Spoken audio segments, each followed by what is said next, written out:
Good evening everyone. तो चलिए आज कस्टम का रिवीजन स्टार्ट करते हैं। नॉर्मली मैंने देखा है कि कस्टम से स्टूडेंट घबराते हैं। Why student are afraid of custom? Very simple reason. Custom terminology you don't use in daily life.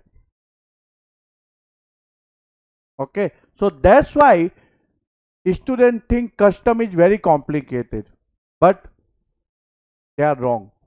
Custom is easier compared to GST, but लेकिन स्टूडेंट को वो टर्मिनोलॉजी आनी चाहिए। अगर आप लोगों को टर्मिनोलॉजी आ गई then trust me custom is easier compare to GST. Okay, तो चलिए स्टार्ट करते हैं कस्टम का revision with chapter 1, levy and exemptions from custom duty. ये जो चैप्टर है चैप्टर 1, ये आपका बेस क्रिएट करेगा कस्टम के अंदर। इसको हम लोग दो पार्ट के अंदर करेंगे। Part 1 I am going to revise with you people. Section 1 short title extent and commencement and section 2 definitions। आपको मालूम है मैं रिवीजन के अंदर डेफिनेशंस भी लेता हूं। तो पार्ट 1 के अंदर हम लोग यही रिवाइज करेंगे। पार्ट 2 के अंदर बाकी का chapter we are going to revise. Section 12 dutiable goods, section 15 date for determining the rate of duty and tariff valuation of imported goods, section 16 date for determination of rate of duty and tariff valuation of export goods, section 17 assessment of duty, section 18 provisional assessment of duty, section 99A custom duty, section 19 determination of duty where goods consist of articles liable to different rates of duty, section 20 re-importation of goods, section 21 goods derelict, wreck, etc. Section 13 duty on pilfered goods, section 23 remission of duty on lost, destroyed or abandoned goods, section 22 abatement of duty on damaged or deteriorated goods, section 24 power to make rules for denaturing or mutilation of goods, and finally we are going to revise section 25 exemption from duty. तो इस lecture के अंदर we are going to cover section 1 and 2, and in next part we are going to revise this from section 12 to section 25। तो चलिए revision start करें। Meaning of word custom. Custom आया कहां से? सॉरी। तो आप लोगों को मालूम है कि पहले राजा महाराजा होते थे, तो उनका एक अपना साम्राज्य होता था, किंगडम, करेक्ट। तो कोई भी व्यापारी जो उस साम्राज्य का नहीं होता था, वो दूसरे मान लीजिए राज्य से आता था, तो सबसे पहले वो राजा को जाके गिफ्ट देता था, भेंट देता था। हिंदी के अंदर क्या बोलते हैं अपन? भेंट, भेंट देता था। तो जो वो गिफ्ट देता था वो बेसिकली इसलिए देता था जिससे कि राजा उसको परमिशन दे उसके राज्य में व्यापार करने के लिए। तो राजा खुश हो जाए और उसको परमिशन मिल जाए जिससे कि वो व्यापार उसके राज्य में, उस राजा के राज्य में कर सके। तो इसको अपन क्या बोल सकते हैं? कस्टमरी था एक, मतलब एक तरह का कस्टम था कि भाई आपको राजा को खुश करने के लिए गिफ्ट देना पड़ेगा, तब वो आपको राज्य में व्यापार करना देगा। तो अब तो राजा महाराजाओं का जमाना गया, तो अब most of the countries government they introduce custom duty. Remember, custom duty is leviable on goods but in case of import और एक्सपोर्ट। डोमेस्टिक ट्रांजेक्शन के ऊपर कस्टम ड्यूटी नहीं है। इंपोर्ट या एक्सपोर्ट है, then only custom duty is leviable. So goods which are coming from outside India to India or goods which are going from India to outside India, custom duty is applicable. So basically custom law के हिसाब से जो भी duty levy होगी उसके ऊपर होगी, and obviously such goods need to follow custom law। Custom duty किसकी रेवेन्यू है? सेंट्रल गवर्नमेंट की। किसकी रेवेन्यू? सेंट्रल गवर्नमेंट की। हमने चैप्टर 1 जीएसटी के अंदर देखा था कॉन्स्टिट्यूशनल प्रोविजन, उसके अंदर हमने आर्टिकल क्या देखा था? 246 देखा था। उसमें लिस्ट 1 के अंदर एंट्री 83 है। तो basically custom duty, remember, it is central government revenue. Component of custom law, custom act 1962, custom tariff act 1975। आप लोगों को मालूम है एक्ट के साथ में रूल्स होते ही हैं, रूल्स, रेगुलेशन एंड नोटिफिकेशन। अब नॉर्मली स्टूडेंट कंफ्यूज हो जाते हैं कि सर कस्टम एक्ट 1962 कब अप्लाई होगा, कस्टम टैरिफ एक्ट 1975 हमको कब अप्लाई करना है। तो कस्टम एक्ट 1962 मेन एक्ट है जिसमें कस्टम लॉ के सारे प्रोविजंस है। तो फिर कस्टम टैरिफ एक्ट का क्या योगदान है, तो चलिए मैं आपको समझाता हूं। इंपोर्ट एक्सपोर्ट, इंपोर्ट की डेफिनेशन क्या है, चलिए हम लोग सबसे पहले देख लेते हैं सेक्शन 2। ओके, क्लोज, हम लोग इसको क्या बोलेंगे, क्लोज। ये सेक्शन किसका है, कस्टम एक्ट 1962। तो बाय डिफॉल्ट जो बुक के अंदर सेक्शंस लिखे हुए वो कस्टम एक्ट 1962 के हैं। जहां कस्टम टैरिफ एक्ट का कोई सेक्शन है तो वहां स्पेसिफाई किया गया है कि कस्टम टैरिफ एक्ट का ये सेक्शन है। तो section 2 close 1A of custom act 1962। तो इंपोर्ट की डेफिनेशन क्या है, चलिए देखते हैं। Close 23 of section 2 of custom act 1962 import with its grammatical variation and cognate expression means bringing into India from a place outside India। so outside India से India के अंदर लाने को हम लोग क्या बोलेंगे, इंपोर्ट। तो एक्सपोर्ट को क्या बोलेंगे, ठीक इसका उल्टा।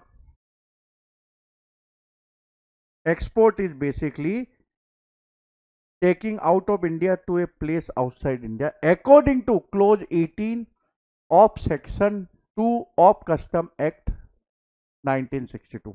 तो taking out of India to a place outside India, यानी इंडिया से आप बाहर लेके जाते हो उसको क्या बोलते हैं, एक्सपोर्ट। काफी सिंपल डेफिनेशन है, ठीक है। तो ये तो डेफिनेशन पार्ट हो गया इंपोर्ट और एक्सपोर्ट का।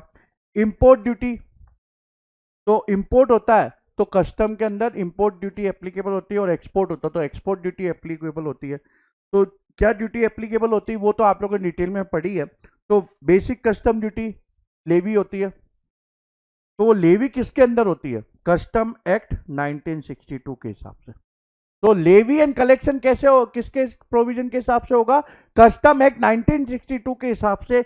लेकिन क्या रेट पे आप बेसिक कस्टम ड्यूटी कलेक्ट करोगे, मतलब मान लीजिए कोई पर्टिकुलर गुड्स है उसके ऊपर क्या रेट से आपको कलेक्ट करना है, वो कहां दिया हुआ है, कस्टम टैरिफ एक्ट के अंदर। कस्टम टैरिफ एक्ट के अंदर दिया हुआ है। और इंपोर्ट के मामले में फर्स्ट शेड्यूल और एक्सपोर्ट के मामले में सेकंड शेड्यूल। तो क्या रेट पे आप ड्यूटी कलेक्ट करोगे, लेवी करोगे, कलेक्ट करोगे, वो कस्टम टैरिफ एक्ट में दिया हुआ है। Import first schedule, export second schedule. Valuation आप किस एक्ट के हिसाब से करोगे, सेक्शन 14 ऑफ कस्टम एक्ट 1960, ठीक है। SWS सोशल वेलफेयर सरचार्ज, वो फाइनेंस एक्ट 2018 के हिसाब से एप्लीकेबल है, 10% ऑन कस्टम ड्यूटी, ठीक है। तो 10% इसके ऊपर एप्लीकेबल है। एक्सपोर्ट के मामले में SWS लगता है क्या, नहीं लगता। तो कस्टम टैरिफ एक्ट के अंदर बेसिकली क्या दिया हुआ है, कौन कौन सी ड्यूटी लगेगी, ओके। इसके अलावा रेट ऑफ ड्यूटी भी कस्टम टैरिफ एक्ट में है। बाकी सारे प्रोविजंस किसके अंदर है, कस्टम एक्ट 1962 के अंदर।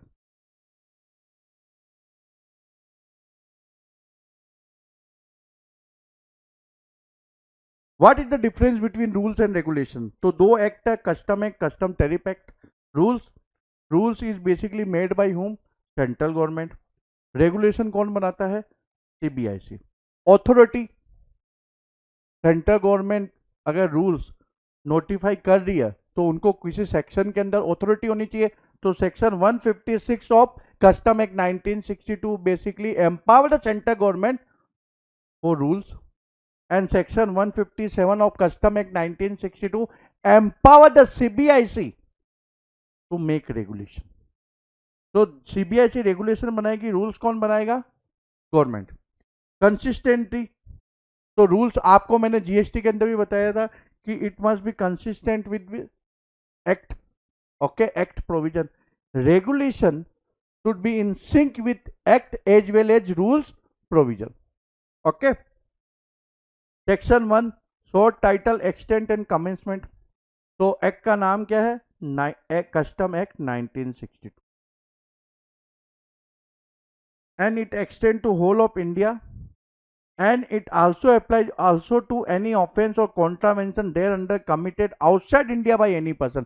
तो इंडिया में तो कस्टम एक्ट 1962 एप्लीकेबल है ही है, इसके अलावा अगर कोई बंदा ऑफेंस कमिट करता है तो ये आउटसाइड इंडिया भी एप्लीकेबल है. Remember, any person, any person.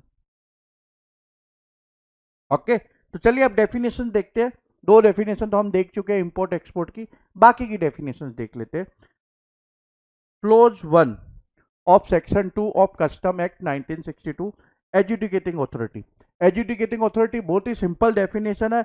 Any authority who is competent to pass any order और डिसीजन अंडर कस्टम एक्ट 1962. यानी कस्टम एक्ट 1962 के अंदर जिस भी अथॉरिटी को ऑर्डर या डिसीजन देने का अधिकार है उसको हम लोग क्या बोलेंगे, एजुडिकेटिंग अथॉरिटी. जैसे commissioner, deputy commissioner, additional commissioner, joint commissioner, superintendent, इनको हम क्या बोलेंगे, एजुडिकेटिंग अथॉरिटी. लेकिन याद रखना, कमिश्नर आगे ब्रैकेट में अपील लगा दोगे तो वो एजुडिकेटिंग अथॉरिटी नहीं हुई, वो फिर क्या हो जाएगी, अपीलेट अथॉरिटी. करेक्ट, फिर वो क्या हो जाएगी, appellate authority. But does not include the board. Basically board means CBIC, Commissioner Appeals or Appellate Tribunal, because Commissioner Appeal is basically Appellate Authority. Commissioner Appeal is not Adjudicating Authority. Clause 1A of Section 2 of Custom Act 1962, Aircraft. तो aircraft की definition कहाँ दी हुई है, aircraft act 1934. हालांकि आपको वो refer करने की जरूरत नहीं है, आप लोग जानते हो एयरक्राफ्ट क्या होता है. ठीक है. Close 1B of section 2 of custom act 1962, appellate tribunal. तो आपको इस बात का ध्यान रखना है कि जो हमने अपीलेट ट्रिब्यूनल GST में डिस्कस किया वो अलग है, वो अलग है. National level, regional level, state level, area level, वो अपीलेट ट्रिब्यूनल अलग है. उसमें 2 टियर अपीलेट ट्रिब्यूनल है. कस्टम एक्ट के हिसाब से जो अपीलेट ट्रिब्यूनल है वो है state, custom excise and service tax appellate tribunal. इसको इन शॉर्ट हम बोलते हैं स्टेट. आपके लिए अच्छी न्यूज ये है कि जो अपील्स के प्रोविजन है that is out of syllabus. Clause 2 of section 2 of custom act 1962, assessment. Very simple definition. Assessment में हम लोग क्या करते हैं, whether goods is subject to duty और not, and if it is subject to duty then what is going to be the amount of duty, tax, cess और any other sum payable. लेकिन custom के अंदर थोड़ी definition broad है. इसमें लिखा है विथ रेफरेंस टू. तो असेसमेंट आपको करना है लेकिन with reference to tariff classification of such goods. तो obviously you need to classify the goods so that you can find out the correct rate of duty. Valuation तो ऐसे भी करना पड़ेगा. आप ड्यूटी रेट अप्लाई किसके ऊपर करोगे, सच गुड्स आर एग्जम्प्ट और subject to any concession of duty, tax, cess, तो वो भी देखना है असेसमेंट के अंदर. If such goods is subject to duty, tax, cess on the basis of quantity, weight, volume, measurement, तो ऑब्वियसली असेसमेंट करते समय आपको ये भी ध्यान रखना है कि उसकी क्या क्वांटिटी है, वेट, वॉल्यूम या मेजरमेंट है. Now remember in chapter 2 you would have read preferential area rate of duty. तो कोई गुड्स अगर प्रेफरेंशियल एरिया से ओरिजिन हो रहा है तो रेट ऑफ ड्यूटी कौन सी एप्लीकेबल होगी, प्रेफरेंशियल एरिया की. तो इसलिए ओरिजिन ऑफ गुड्स भी देखना जरूरी है. और any other specific factor which is going to affect the duty, tax, cess और एनी अदर सम पीपल.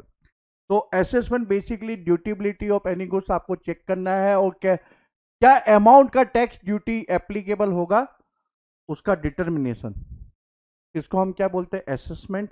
और असेसमेंट के अंदर शामिल क्या क्या है, प्रोविजनल असेसमेंट भी असेसमेंट ही है, self assessment, re assessment and any assessment in which the duty assess is nil. तो इसको भी हम लोग क्या बोलेंगे, assessment. Clause 3 of section 2 of custom act 1962, baggage. Baggage, आप कहीं जाते हो तो अपने साथ में बैग लेके जाते हो, बैग, सूटकेस, तो उसको हम लोग क्या बोलते हैं, baggage. Now according to definition given, baggage includes unaccompanied baggage. तो जरूरी नहीं आपके साथ में जाए, आपके बिना भी जाए तो भी वो बैगेज होगा, but does not include motor vehicle. But it does not include motor vehicle. Sir motor vehicle भी कोई लेके जाता है क्या? Yes, if suppose you are going to US on deputation, तो आप अपने साथ मोटर व्हीकल भी ले जाना चाहते हो तो ले जा सकते हो, लेकिन that motor vehicle is not package. Okay, close 3A of section 2 of custom act 1962, beneficial owner, beneficial owner on whose behalf basically any import or export of goods is done, and basically यही बंदा है जो उस goods का import या export control करता है, उसका कंट्रोल है। अब बेनिफिशियल ओनर की डेफिनेशन की जरूरत क्या है? हम लोग ने कल रिवाइज किया था फॉरेन ट्रेड पॉलिसी, किया था ना रिवीजन। तो फॉरेन ट्रेड पॉलिसी में आपने देखा कि इंपोर्ट एक्सपोर्ट कोड होना जरूरी है, and now PAN is the import export code. तो without IEC you can not import और एक्सपोर्ट। अब किसी के पास आईईसी नहीं है और वो इंपोर्ट या एक्सपोर्ट करना चाहता है, तो वो क्या कर सकता है कि वो किसी और का आईईसी लोन पे ले सकता है और इंपोर्ट या एक्सपोर्ट कर सकता है। तो करने वाला तो एक्चुअल बंदा दूसरा है, लेकिन वो किसी और का आईईसी यूज कर रहा है। तो गवर्नमेंट ने एक्चुअल जो बेनिफिशियल ओनर है उसको पकड़ने के लिए ये डेफिनेशन इंसर्ट की। पहले ये नहीं थी, इसीलिए 3A है। तो beneficial owner means any person on whose behalf the goods are imported और एक्सपोर्टेड, और जिसका इफेक्टिव गुड कंट्रोल है उस गुड्स के ऊपर जो वो इंपोर्ट या एक्सपोर्ट हो रहा है। Clause 4 of section 2 of custom act 1962 traffic police की भूमिका में है। Bill of entry means a bill of entry refer to in section 46। तो जब आप इंपोर्ट करते हो तो बिल ऑफ एंट्री फाइल करते हो, करेक्ट? तो सेक्शन 46 जो हम लोग चैप्टर 5 के अंदर कवर करने वाले हैं। Bill of export clause 5 means a bill of export refer to in section 50। तो आप एक्सपोर्ट करते हो तो बेसिकली बाय रोड करते हो तो बिल ऑफ एक्सपोर्ट फर्निश करते हो, और बाय वेसल या एयरक्राफ्ट करते हो तो आप क्या फर्निश करोगे? Shipping bill. Close 37 of section 2 of custom act 1962 means a shipping bill referred to in section 50।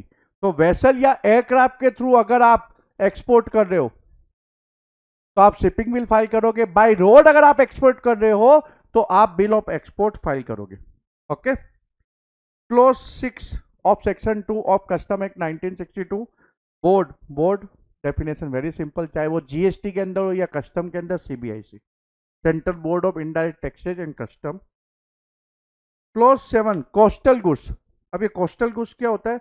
Which is other than imported goods transported in a vessel from one port in India to another.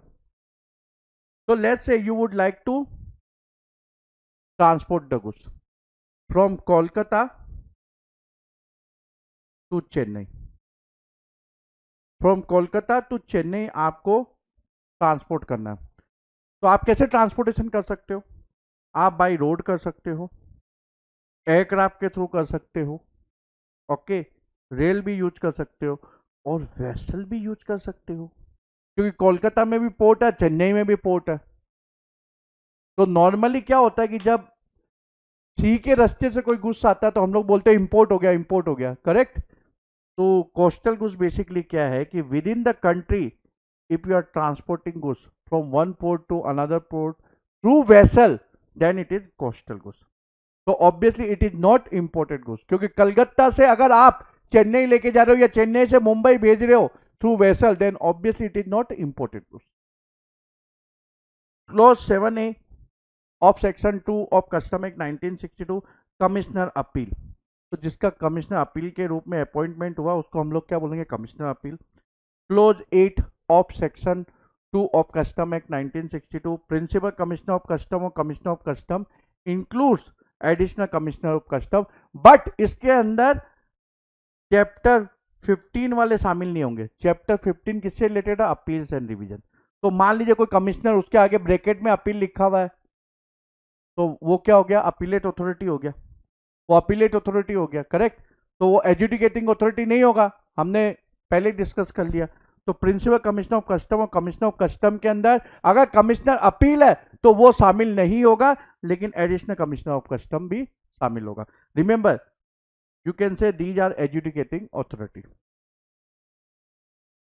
Clause 9 of section 2 of Custom Act 1962, conveyance includes a vessel, an aircraft and a vehicle. तो vessel तो आप जानते हो, aircraft भी जानते हो, vehicle की definition क्या है? Clause 42 of section 2 of custom act 1962, तो ये इंटरलिंक करनी पड़ेगी. Vehicle basically according to custom act 1962 means any kind of vehicle which is basically conveyance which is use on land. तो जैसे ट्रक है सब जो आप यूज करते हो वो उसको अपन क्या बोलते हैं? Vehicle. And includes A railway vehicle. तो रेलवे भी व्हीकल की डेफिनेशन में शामिल है. तो अगर ये डेफिनेशन हम देखें तो कन्वेंस में क्या क्या शामिल है? वेसल, एयरक्राफ्ट, ट्रक या कोई भी वाहन जो रोड पे चलता हो, and also railway. Okay. Close 10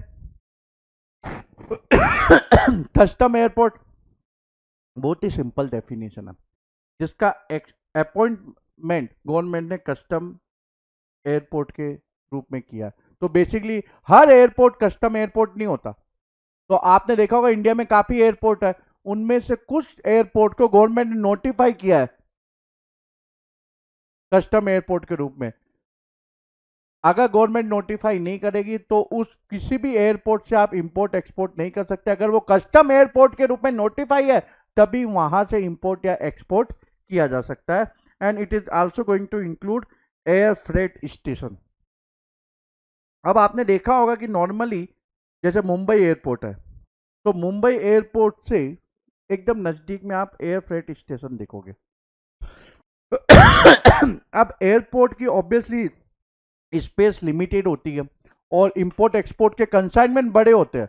तो एयरपोर्ट को डीकंजेस्ट करने के लिए उसके नियर बाई एरिया के अंदर एयर फ्रेट स्टेशन बनाए जाते हैं.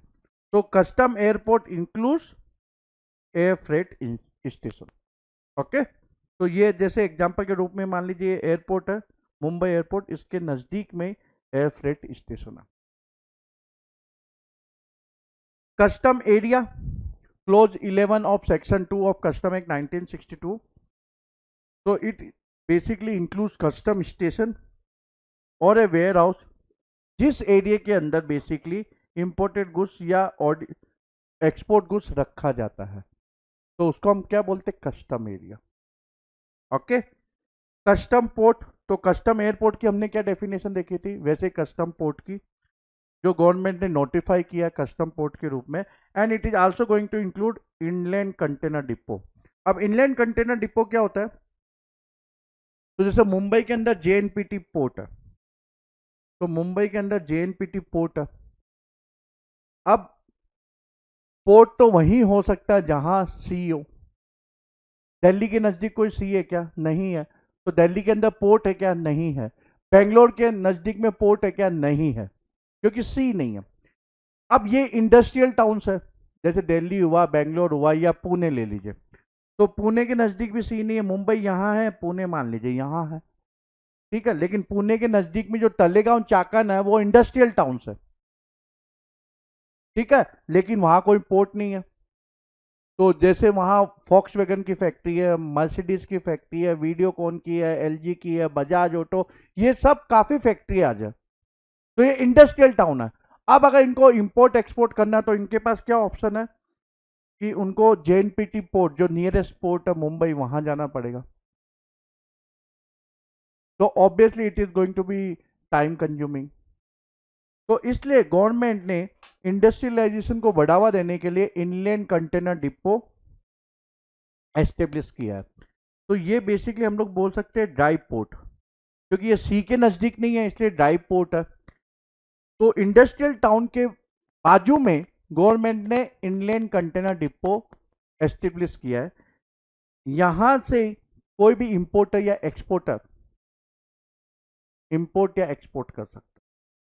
तो मान लीजिए अगर यूएस से आप इंपोर्ट कर रहे हो तो आप क्लियरेंस या तो जेएनपीटी पोर्ट से कर सकते हो या इनलैंड कंटेनर डिपो से. तो यहां से भी आप क्लियरेंस करवा सकते हो. ओके. एक्सपोर्ट आपको करना है तो आप rather than giving it at JNPT, you can also give goods at this inland container depot. So custom port include inland container depot. Remember, inland container depot is basically dry port, and normally it is established near industrial town.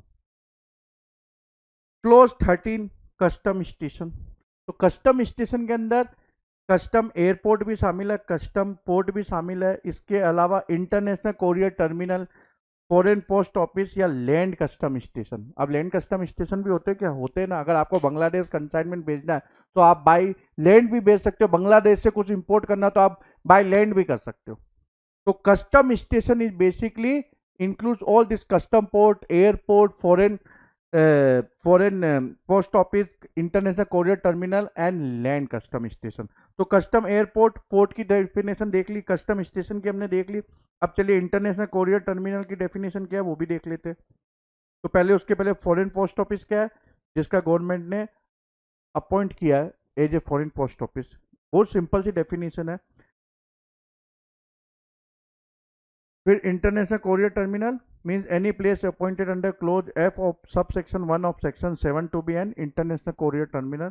तो government ने notify किया. और land custom station close 29 means any place appointed under clause B of section 7 to be land custom station.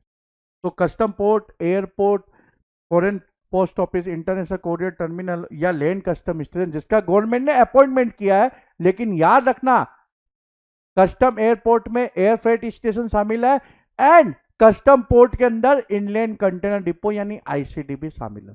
और custom station की definition क्या है, इन पांचों को मिला लो तो वो क्या हो जाता है, custom station. Okay. Close 14 of section 2 of custom act 1962, dutiable goods. बहुत ही सिंपल डेफिनेशन है, जिसके ऊपर ड्यूटी पेबल है और ड्यूटी का पेमेंट हुआ नहीं है. तो इसका मतलब क्या है, अगर ड्यूटी पेबल है, ठीक है, लेविएबल और उसका पेमेंट हो गया, तो क्या वो ड्यूटीएबल गुड्स होगा? नहीं, फिर वो ड्यूटीएबल गुड्स नहीं होगा. Remember, custom duty is on goods, so that's why dutiable goods definition is very very important. तो जिसके ऊपर ड्यूटी का पेमेंट होना चाहिए according to the classification it is subject to duty, और पेमेंट नहीं हुआ है यानी पेमेंट हो गया, that is no more dutiable goods. या कोई goods which is subject to any exemption means you are not suppose to pay any duty on such goods, then that is not dutiable goods. Okay. तो duty payable है और payment हो गया है तो dutiable goods नहीं है. Okay. और एग्जम्पशन है तो ऑब्वियसली ड्यूटीएबल गुड्स नहीं है. ड्यूटीएबल गुड्स की डेफिनेशन क्यों इंपॉर्टेंट है, because custom duty is on goods. Remember, indirect tax. ठीक है. Close 15 of section 2 of custom act 1962, duty means a duty of custom leviable under this act. Entry close 16, तो जो bill of entry, shipping bill या bill of export के अंदर जो entry की जाती है उसको हम लोग क्या बोलते हैं, एंट्री. Close 17 examination. अब एग्जामिनेशन आपका एग्जाम नहीं है, बेसिकली आप गुड्स को फिजिकली एग्जामिन करना चाहते हो तो उसको हम क्या बोलते हैं, examination. And it is going to also include measurement and weighment. तो कोई कपड़ा है तो ऑफिसर उसको देखना चाहता है, फिर उसका मेजरमेंट भी करना चाहता है, तो इसको भी हम क्या बोलेंगे, एग्जामिनेशन. एक्सपोर्ट की डेफिनेशन हमने देख ली. अब clause 19 export goods. Export goods basically means any goods. Export means taking out of India to a place of India. Export goods basically you are going to take goods from out of India to a place outside. तो export के अंदर goods नहीं लिखा हुआ, तो कोई भी चीज, क्योंकि गुड्स की डेफिनेशन अभी तक हमने देखी नहीं है, तो जो आप इंडिया से बाहर ले जा रहे हो from India, that is export. And export goods mean taking out of India that goods to outside India. अब आपने देखा होगा कि कहीं कहीं एक्सपोर्टेड गुड्स भी लिखा हुआ है. तो what is the difference between export goods and exported goods? Export goods मतलब बेसिकली एक्सपोर्टर अपना इंटेंशन दिखाता है कि वो एक्सपोर्ट करना चाहता है. उसका इंटेंशन हम कैसे देखेंगे, कि जब वो कस्टम स्टेशन के ऊपर लेके जाएगा, शिपिंग बिल या बिल ऑफ एक्सपोर्ट फाइल करेगा, तो वो गुड्स क्या कहलाएगा, एक्सपोर्ट गुड्स. एक्सपोर्टेड गुड्स क्या होगा, जिसका एक्सपोर्ट कंप्लीट हो गया. जिसका एक्सपोर्ट कंप्लीट हो गया उसको हम क्या बोलेंगे, एक्सपोर्टेड गुड्स. अब एक्सपोर्टेड गुड्स कब होगा, जब वो टेरिटरी वाटर को क्रॉस कर जाएगा. So once it crosses the territorial water, export goods become exported goods, and the exporter can avail incentive like duty drawback. चाहे वो डेस्टिनेशन पहुंचा नहीं पहुंचा, दैट इज इमटेरियल. अगर उसने टेरिटोरियल वाटर क्रॉस कर लिया, then it become exported goods and person can claim benefit like duty drawback. Okay, ऐसे भी वो हम बाद में रिवाइज करने वाले भी हैं. क्लोज 20, एक्सपोर्टर कौन होगा? Who is basically going to file the bill of entry, bill of export और shipping bill. Okay, that is obviously that person is going to be exporter. So exporter in relation to any goods at any time between their entry for export and the time when they are exported includes any owner, beneficial owner देख लिया हमने, और any person holding himself out to be the exporter. Foreign post office देख लिया. अब close 21, foreign going vessel और aircraft. तो foreign going vessel और एयरक्राफ्ट क्या होगा? फॉरेन गोइंग यानी इंडिया से फॉरेन जा रहा है, आउटसाइड इंडिया जा रहा है. तो इसी एग्जांपल को हम कंटिन्यू करते हैं. मुंबई से कोई वेसल या एयरक्राफ्ट आउटसाइड इंडिया जा रहा है, मान लीजिए सिंगापुर जा रहा है, मान लीजिए सिंगापुर जा रहा है, तो उस वेसल या एयरक्राफ्ट को हम क्या बोलेंगे? फॉरेन गोइंग वेसल या aircraft. If that vessel, let take example, is going from Mumbai to Kochi, whether it is going to be foreign going vessel? No. Whether it is going to be foreign going vessel? No, because Kochi is in India, Mumbai is in India. लेकिन अगर ये मुंबई से Singapore इसका destination है, बीच में वो कोची रुक जाता है, बीच में कोची रुक जाता है, कोई बात नहीं, वो उसकी इटिनरी में है, so that's why it is stopping in Kochi. So that vessel is obviously foreign going vessel. Mumbai से कोची रास्ते में आता है, उसके बाद वो सिंगापुर जाता है, it is foreign going vessel. लेकिन उसकी जर्नी अगर कोची में हम एंड कर दे, then it is not foreign going vessel. And it is also going to include any naval vessel of a foreign government taking part in any naval exercise. जैसे US की vessel आया और Indian navy के साथ वो जो भी ये वार की एक्सरसाइज है वो कर रहे हैं, तो वो भी फॉरेन गोइंग वेसल है. Any vessel engage in fishing और any other operation outside the territorial water of India. Remember, territorial water of India is up to 12 nautical mile, तो उसके बाहर है तो वो भी फॉरेन गोइंग वेसल है. एनी वेसल और aircraft proceeding to a place outside India for any purpose whatsoever. Clause 21 A fund, consumer welfare fund. देखा था ना जीएसटी के अंदर, वही सिंपल. Close 22 goods. अब गुड्स की डेफिनेशन आप जीएसटी की गुड्स की डेफिनेशन के साथ मिक्स मत करना. ये goods includes vessel, aircraft and vehicles. Stores, ये अब स्टोर्स क्या होता है? बैगेज की डेफिनेशन तो देख लिया हमने. क्या देखा था? बैगेज. मैंने आपको तो बैग या आप सूटकेस अपने साथ में लेके जाते हो, या आपके साथ में नहीं भी है तो भी वो बैगेज कहलाएगा, लेकिन मोटर व्हीकल को हम बैगेज में शामिल नहीं करेंगे. स्टोर्स की डेफिनेशन क्या है? इंटरलिंक करनी पड़ेगी ना. Close 38 stores. Stores means goods for use in a vessel or aircraft and includes fuel and spare parts and other articles of equipment whether or not for immediate fitting. तो अब vessel aircraft में fuel ये सब की जरूरत पड़ती है, spare parts की जरूरत पड़ती है, स्टेपनी की जरूरत पड़ती है. इसके अलावा जो क्रू मेंबर है, पैसेंजर है, उसके लिए स्नैक्स आइटम की भी जरूरत पड़ती है. रास्ते में कुछ खाएंगे पिएंगे नहीं क्या? अगर वेसल है तो 30-30 दिन की उनकी जर्नी होती है, हफ्ते भर की जर्नी होगी. अगर खाएंगे पिएंगे नहीं तो ऐसे ही मर जाएंगे. तो वो भी क्या है? स्टोर्स. तो fuel, spare part, snacks item for crew members or passenger, these all are stores. So goods include vessel, aircraft and vehicle, stores, baggage, currency and negotiable instrument and any other kind of movable property. तो इसलिए मैंने आपको बताया आप mix up मत करना. Currency and negotiable instrument is basically goods in custom act 1962, but remember close 52 of section 2 of CGST Act 2017 goods definition, goods exclude money and security. तो वहां गुड्स की डेफिनेशन में मनी शामिल नहीं है, लेकिन मनी का जो रूप है, currency, negotiable instrument, that is part of goods definition in custom law.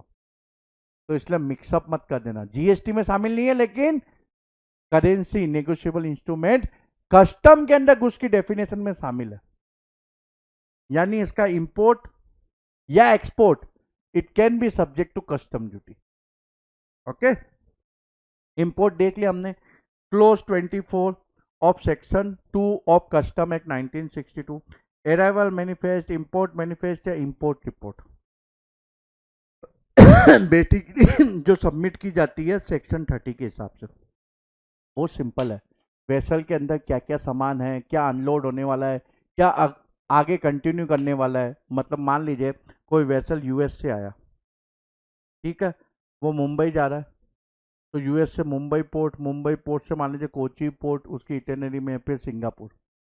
तो जब भी वो मुंबई पोर्ट आएगा तो उसको उसके पास जो भी इन्वेंटरी है, कुछ गुड्स वो अनलोड करेगा, ठीक है, कुछ गुड्स वो लोड करेगा। मान लीजिए मुंबई से सिंगापुर एक्सपोर्ट है, ठीक है, तो उस सब की इन्वेंटरी देने को अपन क्या बोलते हैं? Arrival manifest, import manifest, import report. Import report normally by road है, तो बस। तो इन्वेंटरी का रिकॉर्ड उसको क्या बोलेंगे? अराइवल मैनिफेस्ट, इंपोर्ट मैनिफेस्ट और इंपोर्ट रिपोर्ट। याद रखना इसमें एक्सपोर्ट की भी डिटेल देनी पड़ेगी। एनीवे चैप्टर 5 में आप डिटेल में देखोगे वो section 30। Imported goods close 25 of section 2 of custom act 1962। तो इंपोर्ट की डेफिनेशन हमने देखी थी, इंडिया से बाहर इंडिया के अंदर आना। तो इंपोर्टेड गुड्स की क्या होगी? From a place outside India to India, but it is not going to include goods which have been clear for home consumption. तो जो होम कंजम्पशन के क्लियर हो गया वो इंपोर्टेड गुड्स नहीं है। तो इंडिया के अंदर लाना from a place outside India. Close 26 imported, बहुत सिंपल है definition. Any goods at any time between their importation and the time when they are cleared for home consumption includes any owner, beneficial owner or any person holding himself out to be the importer। तो exporter जैसी same definition है। Close 27 28 हम बाद में देखते हैं, ये हमने पहले देख ली। Clause 28A 29, clause 30 market price. Now market price definition, remember in custom law it is wholesale price of the goods, not retail. तो कस्टम लॉ के अंदर market price means wholesale price. तो अगर क्वेश्चन में होलसेल प्राइस दिया हो, retail price दिया हो, तो आपको क्या लेना है? Wholesale price. Close 30AA of custom act 1962 notification, जो ऑफिशियल गजट में अपन पब्लिश करते हैं उसको क्या बोलते हैं? Notification. Close 30B of section 2 of custom act 1962 passenger name record information. तो एयरक्राफ्ट वेसल जो पैसेंजर को लेके जाती है, लेके आती है, ठीक है, उनके पास उसकी इंफॉर्मेशन होती है, क्या नाम है, क्या एज है, कहाँ बैठा, कहाँ जाने वाला है। तो उस इंफॉर्मेशन को क्या बोलते हैं? Passenger name record information. Clause 31 person in charge.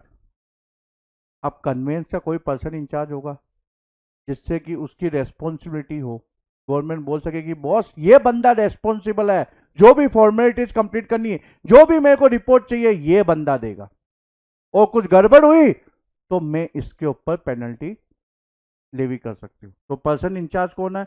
In relation to a vessel the master of the vessel, in relation to an aircraft the commander और pilot incharge of the aircraft, in relation to a railway train the conductor, guard or other person having the chief direction of the train, in relation to any other conveyance the driver or other person in charge of the conveyance।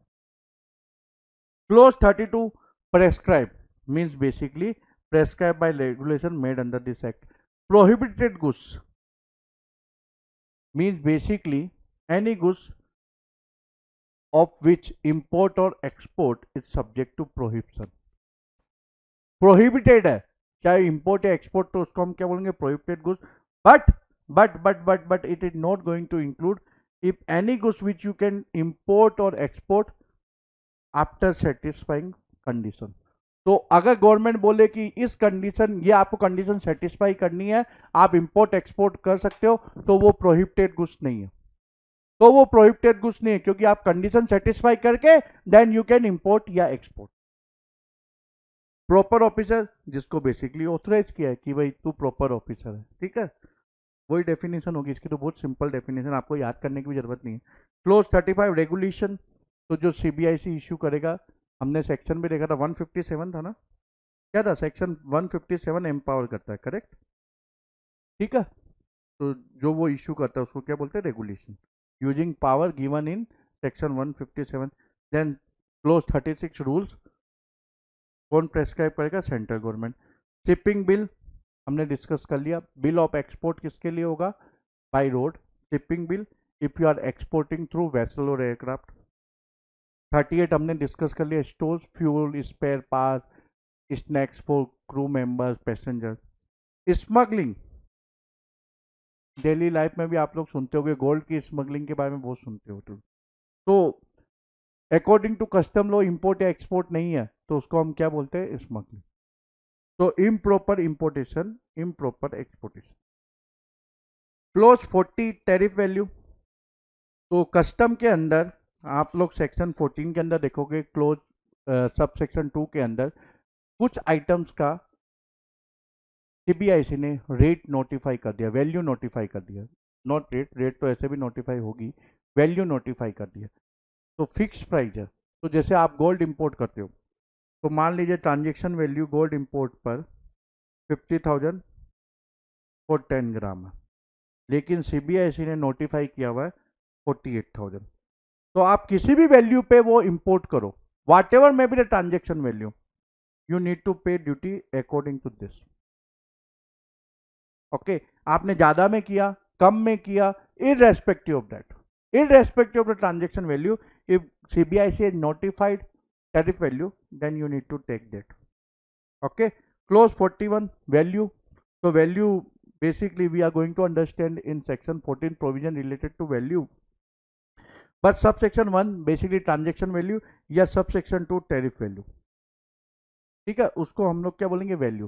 तो अगर tariff value CBIC notify नहीं किया तो हमको transaction value consider करनी है। अब transaction value कब कंसीडर करेंगे, चलिए वो चैप्टर 4 के अंदर रिवाइज करेंगे। व्हीकल की डेफिनेशन हमने देख ली कन्वेंस के साथ में। Clause 43 ware house.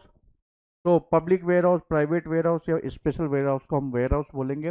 Ware house is basically provision related to warehouse is out of syllabus. Clause 44 warehouse goods. जो गुड्स हमने डिपॉजिट कर दिया वेयर हाउस पे, जिसको हम लोग डायरेक्टली होम कंजम्पशन के लिए नहीं लेके गए, उसको हम क्या बोलते हैं, वेयर हाउस गुड्स। अब हमने इंडिया की और इंडियन कस्टम वाटर की डेफिनेशन छोड़ी थी, मैंने बोला बाद में लेंगे। India basically includes the territory waters of India. तो ये इमेज देखिए, तो इंडिया की डेफिनेशन के हिसाब से इंडिया जो लैंड है उसके साथ में अप टू 12 नॉटिकल माइल यहां तक इंडिया है, according to custom act 1962 definition.